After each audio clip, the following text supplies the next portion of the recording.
हाँ जी, ध्यान से सुनना। एक मशीन का अकाउंट बनाओ।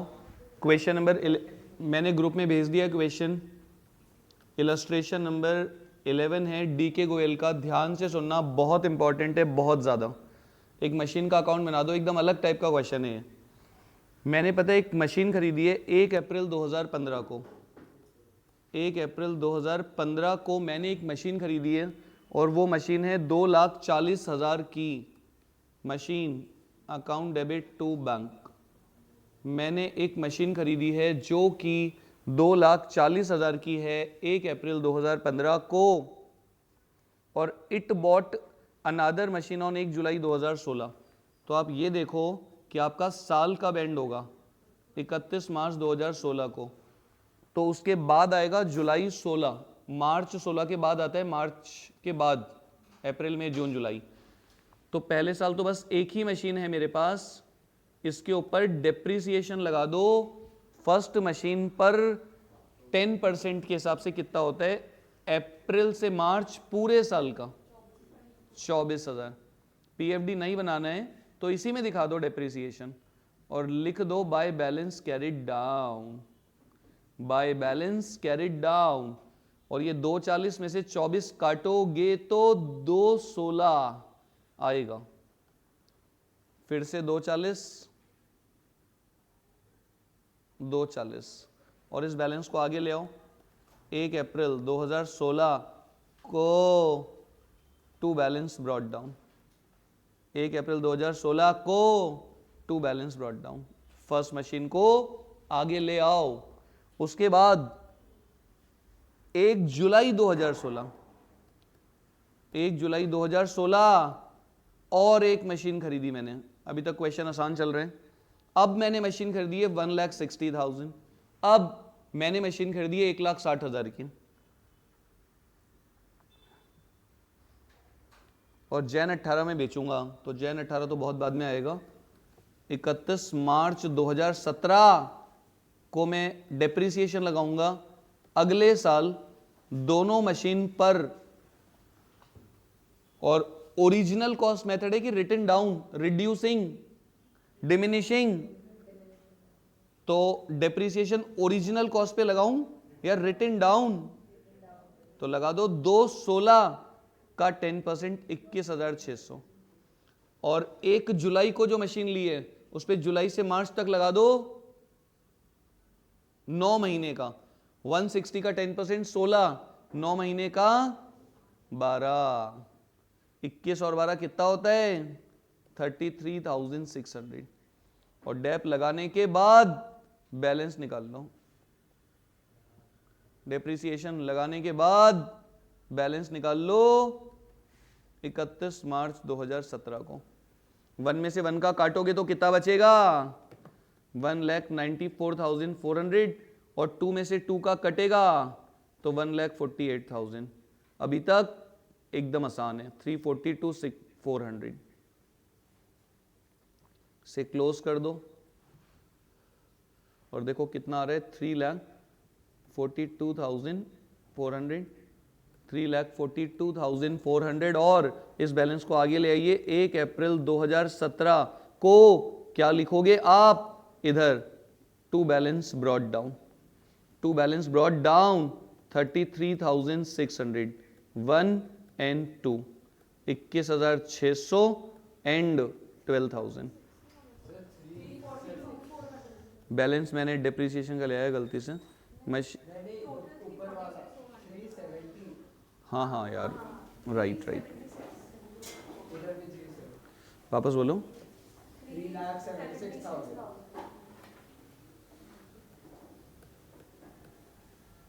और आगे ले आओ बैलेंसेस को। To balance brought down.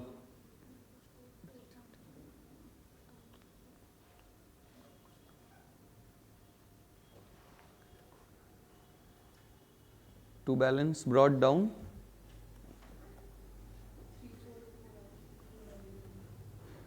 3,42,400। 1,94,400 और 1,48,000।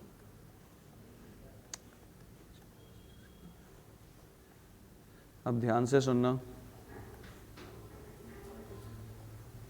अब इस साल नाटक है सारा आखिरी साल में, ध्यान से सुन लेना, बहुत ध्यान से। हाँ जी, अब आप देखो,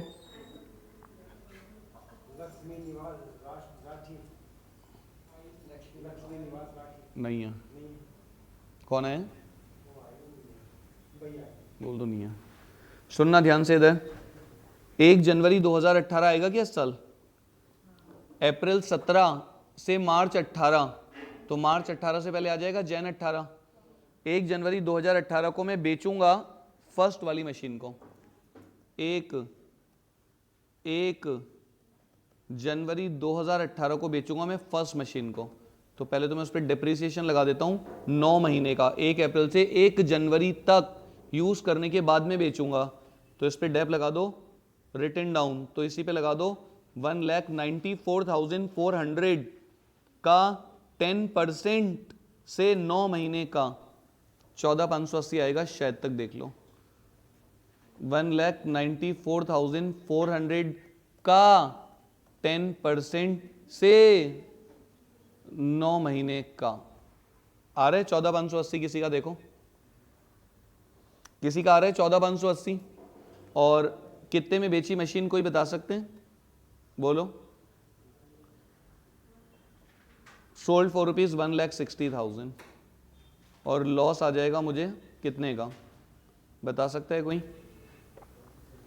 लॉस आ जाएगा 19,820 का। आप देख लो, ये मशीन की ओरिजिनल कॉस्ट है, मतलब ये बुक वैल्यू, इस पर डेप लग गया तो उसमें से काट के जो वैल्यू बचेगी उसको 160 में बेचा तो लॉस आ जाएगा आपका 19,820। लॉस आ जाएगा आपका 19,820, लॉस आ जाएगा आपका 19,820, लॉस आ जाएगा आपका 19,820, 19,820 का लॉस आ जाएगा आपका, 19,820 का लॉस आ जाएगा आपका।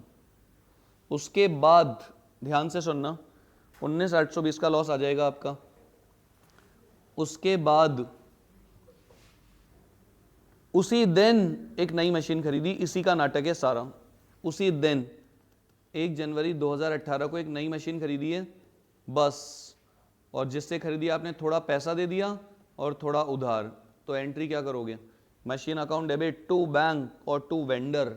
नाम होता तो मैं नाम लिख देता, नहीं तो मैं वेंडर का नाम। मशीन उधार पे कर दोगे तो क्या एंट्री करोगे? मशीन टू एक्स, तो मशीन अकाउंट में क्या लिखोगे? टू बैंक की जगह टू एक्स। पैसा दोगे तो टू बैंक, नहीं दोगे तो टू एक्स, टू वेंडर। थोड़ा पैसा दोगे टू बैंक, थोड़ा उधार टू वेंडर। अब पता है जो मशीन मैंने खरीदी है ना नई 1 जनवरी 2018 को, ध्यान से सुनना, मैंने एक नई मशीन खरीदी और मैंने पता है उसी दिन पेमेंट किया 40,000 का। सुनना ध्यान से, टू बैंक, मैंने उसी दिन पेमेंट किया 40,000 का। और पता है मैंने जिससे मशीन खरीदी, मैंने बोला 40,000 तो आप अभी ले लो, तो मशीन टू बैंक। और मैंने कहा देखो बाकी के पैसे मैं आपको धीरे धीरे करके दूंगा, 1 जनवरी 2019 को दूंगा थोड़ा पैसा और 1 जनवरी 2020 को दूंगा मैं थोड़ा पैसा। 19 में मैं आपको कितना पैसा दूंगा? 48,000। और फिर बाद में मैं आपको कितना पैसा दूंगा? 44,000। और पता है सोचो, अगर आप कोई मशीन खरीदते हो और उसका पेमेंट आप इमीडिएट नहीं करते हो, धीरे धीरे करके करते हो, तो इंटरेस्ट भी देना पड़ेगा। तो क्वेश्चन में लिखा हुआ है कि आपने जो पहली इंस्टॉलमेंट दी है ना 48 की, उसमें इंक्लूड है इंटरेस्ट 8,000 का, मतलब इसमें 40,000 और प्लस 8,000 का इंटरेस्ट है। मतलब ये इंटरेस्ट है और ये प्रिंसिपल अमाउंट है। और जो अगली इंस्टॉलमेंट गई है ना 44,000 की, उसमें 40,000 का प्रिंसिपल है और 4,000 रुपए का इंटरेस्ट है। ये प्रिंसिपल अमाउंट है। कोई बता सकता है मशीन कितने की खरीदी आपने? मशीन कितने की? 40 और ये 40 और ये 40। ब्याज से मुझे कोई लेना देना नहीं है, इंटरेस्ट दे रहा हूं मैं लोन का, उसका मशीन से कोई लेना देना नहीं है। मशीन कितने की है? मशीन कितने की है? 1,20,000 की। और 1,20,000 में से आपने तुरंत कितना पैसा दिया और बाकी उधार। तो यहां पे मैं टू वेंडर करके दिखा दूंगा 80,000। अब इस वेंडर को जब मैं पैसे दूंगा ना 80 में से 40 और ब्याज, फिर 40 और ब्याज, तो एंट्री क्या होगी, vendor debit interest debit to bank, उसका मशीन से कोई लेना देना नहीं है, कुछ लेना देना नहीं है, बस मशीन खरीदी है मैंने, ये इसकी एंट्री करनी है सिर्फ मुझे। आगे पेमेंट होगा वेंडर टू बैंक, ब्याज दोगे इंटरेस्ट टू बैंक, तो उसका मशीन से कोई लेना देना ही नहीं है।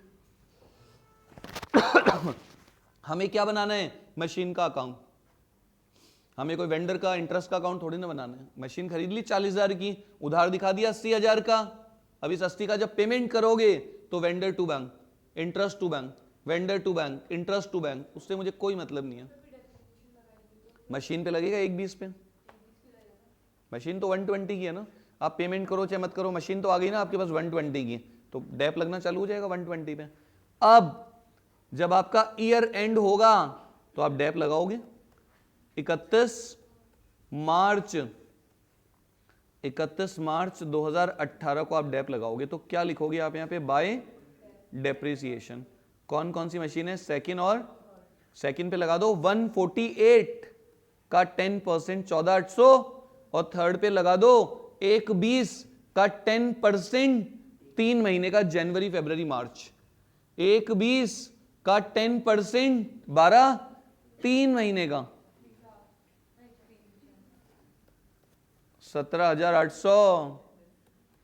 उसके बाद 31 मार्च 2018 को क्या लिखोगे, डेप्रिसिएशन लगाने के बाद आखिरी काम बैलेंस निकालना सेकंड का और थर्ड का, तो सेकंड में से सेकंड का और थर्ड में से थर्ड का लेस कर दो। सेकंड में से सेकंड का मतलब ये ना 148, इसमें से काट दो सेकंड का, और थर्ड मतलब ये 120 में से काट दो 3,000, तो कितनी बचेगी, 117, और सेकंड का कोई बता दो 148 माइनस 14,800, 148 माइनस 14,800 कितना होता है, कोई बता सकते हैं, 1,48,000 माइनस 14,800, 133200, और इन दोनों का टोटल 3 4 3 4 5 250 200, और टोटल आ जाएगा या दोनों साइड का जो भी होगा। ये मतलब क्वेश्चन में कुछ भी नहीं है, अगर ये पहले पढ़ा हुआ होता है तो समझ में आ जाता है, नहीं तो एकदम से दिक्कत आती है बच्चों को। मेरे को हाँ कराया था, बिल्कुल मैं बोला था आपको। ये मशीन खरीदी है ना आपने, तो 40,000 का आपने इमीडिएट पेमेंट किया मशीन टू बैंक, और ये पेमेंट आप बाद में कर रहे हो, इसमें से जो इंटरेस्ट का कंपोनेंट है वो हटा दो, तो मशीन का अमाउंट कितना हुआ, ये मिला के 120 में से 40 दे दिया, फिर बाकी का 80,000 में 2 बार में दूंगा ईयरली इंस्टॉलमेंट 40, तो उस पर ब्याज भी देना पड़ेगा। मतलब मशीन कितने की है, मशीन खरीदने की एंट्री क्या करोगे, machine account debit to bank, कोई बता सकते हैं, और टू वेंडर, मशीन कितने की 120, अभी कितना दिया 40, बाद में कितना दोगे 80,000। अब आप कोई बता सकते हैं मुझे, 1 साल बाद जब आप पहली इंस्टॉलमेंट दोगे तो आप क्या एंट्री करोगे, इस 80 में से कितना 40,000, और इंटरेस्ट दोगे तो इंटरेस्ट डेबिट कितना 8,000, और टू बैंक, ये पहली इंस्टॉलमेंट जाएगी आपकी 1 साल बाद, तो ये एंट्री होगी वेंडर इंटरेस्ट टू बैंक, इसका मशीन से कोई लेना देना नहीं है। फिर अगली इंस्टॉलमेंट जाएगी ना, तो उसकी भी यही एंट्री होगी, उसमें जाएगा बाकी का 40,000, इंटरेस्ट 4,000, 44,000। नहीं सर, कुछ नहीं करना है आपको, कुछ भी नहीं, कुछ मैं तो बता रहा हूं ऐसे ही। ये मशीन की खरीदने की एंट्री है, परचेस की, और ये इंस्टॉलमेंट का पेमेंट जब करोगे आप, इंस्टॉलमेंट का पेमेंट, ये पहली इंस्टॉलमेंट और ये एंट्री सेम होगी, अमाउंट बदल जाएंगे फर्स्ट सेकंड के, वेंडर इंटरेस्ट टू बैंक, फिर वापस से वेंडर इंटरेस्ट टू बैंक, पहले 40 8 48, फिर 40 4 44। मशीन कितने की हमको वो देखना है 120, उसमें से आपने कितना दिया 40, कितना बाकी है 80, तो जिस दिन मशीन खरीदी उस दिन क्या हुआ 40,000 गए और बाकी उधार 80,000 का। Machine to bank to vendor, machine to bank और to vendor, machine to bank और टू वेंडर, और कुछ मत करना। और एक क्वेश्चन मैं आपको बता रहा हूं जो आपके ऑब्जेक्टिव में आएगा और 101% आएगा, और बहुत बच्चे नहीं कर पाते हैं इस क्वेश्चन को, खत्म हो जाते हैं। ध्यान से सुन लेना, एक सुनना, मैं क्वेश्चन भी इधर ही लिख रहा हूं, ध्यान से सुनना। छोटा सा क्वेश्चन है बच्चों जैसा। एक मशीन खरीदी 1 अप्रैल 2019 को, ये आएगा आपका 1 मार्क्स 1 मार्क। मशीन खरीदी 190, बच्चों जैसा आता होगा शायद काफ़ी लोगों को। ये मशीन की ओरिजिनल कॉस्ट है और पता है इंस्टॉलेशन कितना, इंस्टॉलेशन कितना 10,000। तो आपकी मशीन कितने की हो गई 2 लाख की। 2 लाख की मशीन आपने खरीदी और पता है आप इसको कितने साल चलाओगे, एस्टिमेटेड इसकी लाइफ बता रखी है 6 ईयर्स, 6 साल इसकी estimated useful life. Estimated useful life, इसकी एस्टिमेटेड यूजफुल लाइफ कितनी 6 ईयर्स। मैं इसको 6 साल चलाऊंगा और 6 साल बाद इसकी estimated scrap value, estimated scrap value, और 6 साल बाद जब मैं इस मशीन को बेचूंगा तो मुझे लग रहा है 50,000 तो मिल जाएगा। स्क्रैप वैल्यू, स्क्रैप वैल्यू इसको रेजिड्यूअल वैल्यू भी बोलते हैं, residual value oblique scrap value. मैंने एक मशीन खरीदी कितने की 2 लाख, मैं उसको चलाऊंगा 6 साल और 6 साल बाद उसको बेचूंगा, नहीं लूंगा तो ये 50,000 की बिक जाएगी। तो आप सोचो 2 लाख रुपए आपका अभी लगा और 6 साल बाद आपको 50 तो मिल जाएगा ना। तो पता है 2 लाख में से 50,000 तो आपको मिल जाएगा, तो 1,50,000 रुपए का नुकसान हो रहा है और 6 साल मशीन का मजा लोगे। तो 140/6 कितना होते हैं, तो ये डेप्रिसिएशन आ जाएगा पर एनम कितना 25,000 का डेप्रिसिएशन आ जाएगा जो आपको लगाना है हर साल। इसमें डेप्रिसिएशन का रेट नहीं दे रखा।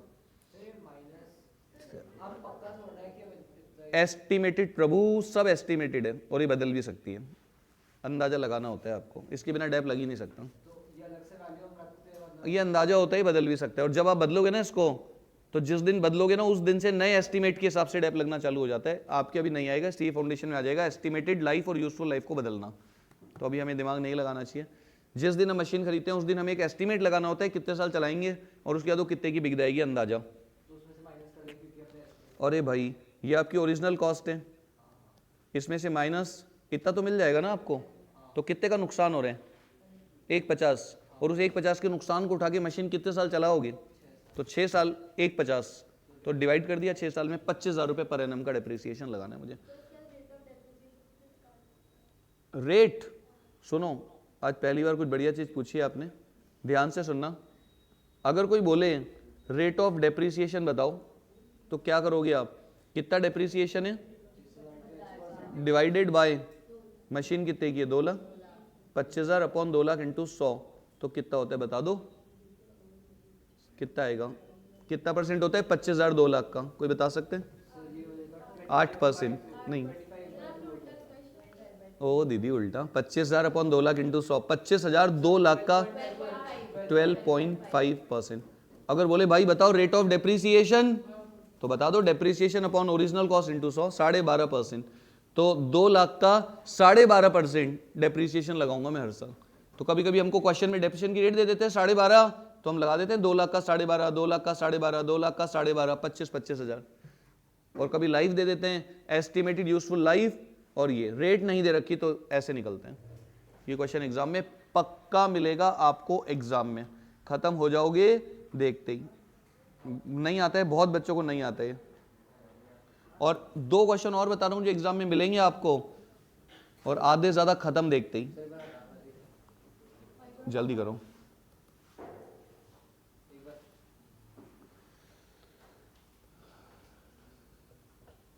देखो ऊपर तो मैंने पूरा क्वेश्चन लिखा है, आंसर इसका सिर्फ इतना सा है, देख लेना आप। ये लिखना है आपको सिर्फ एग्जाम में, इतना सा बस। ये है बस आपका आंसर। ये तो मैंने क्वेश्चन लिखा है पूरा ऊपर। 1 का भी आ सकता है, 3 का भी आ सकता है। ये सब स्कूल में टीचर की इच्छा है। अगर ऑब्जेक्टिव में आएगा तो 1 का आएगा, वैसे आएगा तो 2 या 3 का भी आ सकते हैं। ये भयंकर इंपॉर्टेंट क्वेश्चन है, भयंकर। Original cost minus scrap value divided by life is equal to depreciation, फिर depreciation, depreciation divided by original cost multiplied by 100 is equal to rate of depreciation.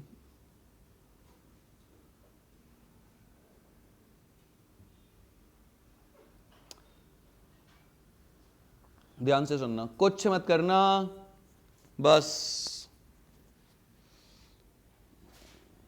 आप खाली आंसर लिख सकते हो, क्वेश्चन बुक में है आपके पास में। Original cost minus estimated scrap value divided by estimated scrap value या estimated residual value is equal to 25,000 रहेगा। ध्यान बोलो भाई। अब एक क्वेश्चन बता रहा हूं मैं आपको, भयंकर इंपॉर्टेंट, जबरदस्त।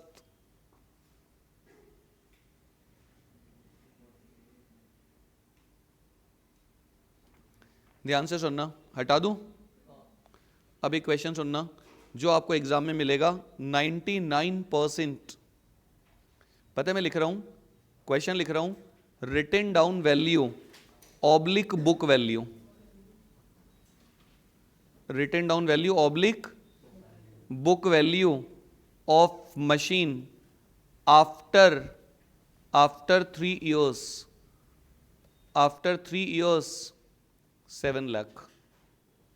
मशीन की written down value, book value after 3 years, यानी 3 साल पहले ली थी और 3 साल डेप्रिसिएशन काटने के बाद ये वैल्यू बता रखी है। और rate of depreciation, rate of depreciation पता है कितना? 10%। तो ओरिजिनल कॉस्ट निकाल के बताओ मशीन की कितनी होगी, ये आपका क्वेश्चन है। 3 साल तक डेप्रिसिएशन काटने के बाद मशीन की वैल्यू बची 7 लाख और आप हर साल डेप लगाते हो 10%, तो 3 साल पहले खरीदी कितने की होगी? बच्चों जैसा है, अरे काहे का एक्स वाई रे, बच्चों जैसा है। देखो इधर, ओरिजिनल कॉस्ट को मैं अज्यूम कर लूं 100, तो पहले साल कितना डेप लगाया होगा आपने? 10। अगले साल कितना डेप लगाया होगा? 10। अगले साल कितना डेप लगाया होगा? ओरिजिनल कॉस्ट है ना, तो हमेशा 100 पे लगेगा। 10%, 10%, फिर 10%, तो बचेगी कितनी? 70। तो ये जो वैल्यू है ना 7 लाख, ये इक्वल टू 70%, तो 100% के लिए ओरिजिनल कॉस्ट कितनी होगी? 10 लाख। अरे प्रभु 100 की मशीन खरीदी मान लो, तो पहले साल कितना लगाओगे? 10%, फिर अगले साल, फिर तो कितनी परसेंट बचेगी 100 में से? 70%। तो ये जो बचा हुआ अमाउंट है ये इक्वल टू 70% है, तो 100% के लिए कितने की ली होगी?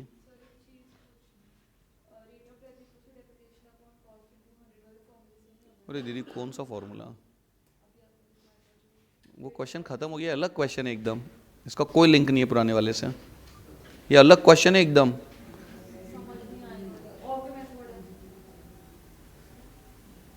मैं बोल रहा हूं, आप मान लो आपने एक मशीन 100 रुपए की खरीदी, अब उस पर 10% डेप्रिसिएशन लगाओगे ओरिजिनल कॉस्ट के हिसाब से 3 साल तक, तो कितना डेप लगेगा हर साल? 10, 10, 10, तो कितने की बचेगी? कितने की बचेगी? इसको क्या बोलोगे? बुक वैल्यू आफ्टर 3 years बोलोगे। अब ये बोल रहे हैं कि अगर 3 साल बाद आपकी बुक वैल्यू 7 लाख है मशीन की, तो आपने खरीदी कितने की होगी? तो अगर आप 100 की मशीन खरीदते हो और उस पर 10, 10, 10 का डेप लगाते हो, तो 70% बचती है ना। तो ये जो बचा हुआ है ना बैलेंस, ये रिप्रेजेंट कर रहा है 70% को।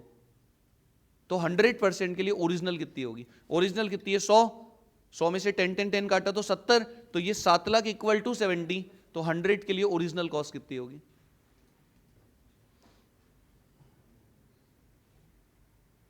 और नहीं तो ऐसे भी कर सकते हो, ओरिजिनल कॉस्ट को x मान लो, फिर x में से माइनस 10% ऑफ x, फिर 10% ऑफ x, फिर 10% of x is equal to 7 lakh. Original cost को x मान लो, पहले साल डेप लगाओगे x का 10%, तो x minus x by 10 minus x by 10 minus x by 10 is equal to 7 lakh, तो x की वैल्यू आ जाएगी आपकी। ओरिजिनल कॉस्ट को x मान लो, पहले साल कितना डेप लगाओगे? x का 10%, तो x माइनस एक्स का 10% माइनस एक्स का 10% माइनस एक्स का 10% इज इक्वल टू, मेरे हिसाब से आसान है, 100 में से 10, 10, 10 काटोगे तो कितनी बचेगी? 70, तो जो बची हुई है 7 लाख अपॉन 70 इंटू 100, और नहीं तो आप अपना एक्स वाला भी लगा सकते हो अगर आपको इसमें दिक्कत लगती है तो। X minus x by 10 minus x by 10 minus x by 10 is equal to 7 lakh. ये मैंने क्या मान लिया? Original cost. ये मैंने पहले साल डेप लगाया, फिर ये मैंने दूसरे साल डेप लगाया, ये मैंने तीसरे साल डेप लगाया, तो इज इक्वल टू उसके बाद ये वैल्यू बची हुई है। तो एक्स की वैल्यू कितनी होगी? एलसीएम लोगे 10,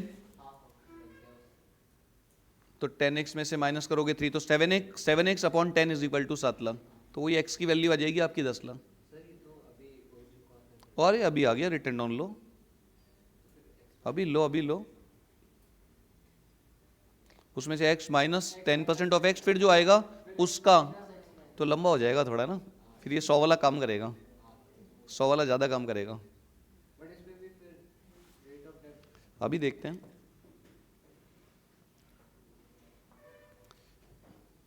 हो गया ये क्वेश्चन ऐसा ही आएगा, इसमें रेट ऑफ डेप नहीं पूछेगा। रेट ऑफ डेप तो मैंने दे रखी है प्रभु आपको, ये रही, इसके बिना क्वेश्चन ही नहीं होगा। हो गया क्या?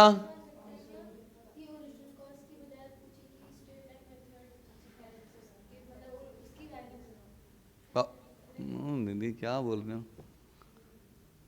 क्या चल रहा है मन में, इतना मत चलाओ। समझ गए क्या? समझ गए क्या पीछे? अब पता है, ध्यान से हटा दूं। अब सुनना, एक और क्वेश्चन जो एग्जाम में आपको मिल सकता है, सुनना। Written down value oblique book value of machine, written down value oblique book value of machine after 3 years, after 3 years, 3 साल बाद, डेप्रिसिएशन लगाने के बाद आपकी मशीन की वैल्यू बता रखी है 145,800, और डेप्रिसिएशन का रेट दे रखा है 10% written down value oblique reducing balance method oblique diminishing balance method. बोल रहा है ओरिजिनल कॉस्ट निकाल के बताओ भाई, मशीन खरीदी कितने की थी? तो ये तो बड़ा आसान है। अरे मशीन खरीदी कितने की थी? ये तो बहुत आसान है। अरे प्रभु, मान लो ओरिजिनल कॉस्ट, मान लो ओरिजिनल कॉस्ट 100, मान लो 100 की खरीदी, डेप्रिसिएशन कितना है 10%, तो पहले साल कितना लगाओगे? कितना लगाओगे पहले साल? तो बचेगी कितनी? अगले साल 90 पे लगेगा 9, तो कितनी बचेगी? फिर इस पे लगेगा 81 का 10% कितना, तो कितनी बचेगी? 72.9 शायद आ रहा है क्या? खत्म question. 1,45,800 divided by 72.9 multiplied by 100, तो आ जाएगी ओरिजिनल कॉस्ट। ये बुक वैल्यू है, ये रिटन डाउन वैल्यू है आफ्टर 3 years। सुनो इधर देखो ओरिजिनल कॉस्ट और रिटन डाउन वैल्यू, यानी डेप काटने के बाद, है ना। अगर मैं ओरिजिनल कॉस्ट को 100 मान रहा हूं, तो 3 साल बाद रिटन डाउन वैल्यू कितनी आ रही है? 72.9। अब अगर मैं रिटन डाउन वैल्यू को 1,45,800 मानूं, तो इसकी ओरिजिनल कॉस्ट कितनी होगी? ऐसे कर लो। अरे दीदी ऐसे तो मजाक थोड़ी ना, राउंड ऑफ कर दें, मजा ले रहे हो। आ जाएगी 2 लाख। आप चाहो तो चेक कर लो ओरिजिनल कॉस्ट कितनी आई है, 2 लाख। पहले साल 2 लाख का 10% कितना होता है? 20, काटोगे तो 180, फिर 180 में से 20% काटोगे, 180 का 10% 18, तो कितनी बचेगी? 180 में से 18 गया तो 162, फिर 162 का 10% 16,200 काटोगे तो ये आएगा 1,45,800। मेरे हिसाब से आसान है, हार्ड नहीं है। आप ओरिजिनल कॉस्ट को अज्यूम कर लो, ओरिजिनल कॉस्ट को आप अज्यूम कर लो 100, और पहले साल का डेप लगा दो 100 पे, फिर अगले साल लगा दो 90 पे, फिर लगा दो 81 पे, तो ये रिटन डाउन वैल्यू बची, ये बुक वैल्यू बची। और ये जो उसने दे रखी है ना आपको 3 साल बाद की बुक वैल्यू, वो इक्वल टू 72.9, तो 100% के लिए ओरिजिनल कॉस्ट कितनी होगी? और आप चाहो तो ऐसे भी लिख सकते हो, अगर ओरिजिनल कॉस्ट 100 है तो रिटन डाउन वैल्यू 72.9, अगर रिटन डाउन 145,800 है तो ओरिजिनल कॉस्ट कितनी होगी 3 साल पहले? ये भी तो मैंने 3 साल का ही लिया है ना ये पूरा, 72.9 3 साल बाद, तो 3 साल पहले 100, अगर ये 45,800 तो 3 साल पहले कितना। मुझे लगता है ज्यादा दिमाग ना लगा के सिंपल सा ये ध्यान रखो आप, तो बस 45,800 अपॉन 72.9 इंटू 100। और ओरिजिनल कॉस्ट मेथड होता तो आप क्या करते हैं, 100 माइनस 10 माइनस 10 माइनस 10, तो बचता कितना 70। तो जो भी आपकी बुक वैल्यू बची है 3 साल बाद अपॉन 70 इंटू 100 अगर ओरिजिनल कॉस्ट होता तो। Original cost method. अब रिटन डाउन है तो हमें ऐसे करना पड़ेगा, रिटन डाउन वैल्यू रहेगा। ध्यान, भयंकर भयानक क्वेश्चन है तीनों जो भी बताएं, पक्का मिलेगा एक इनमें से।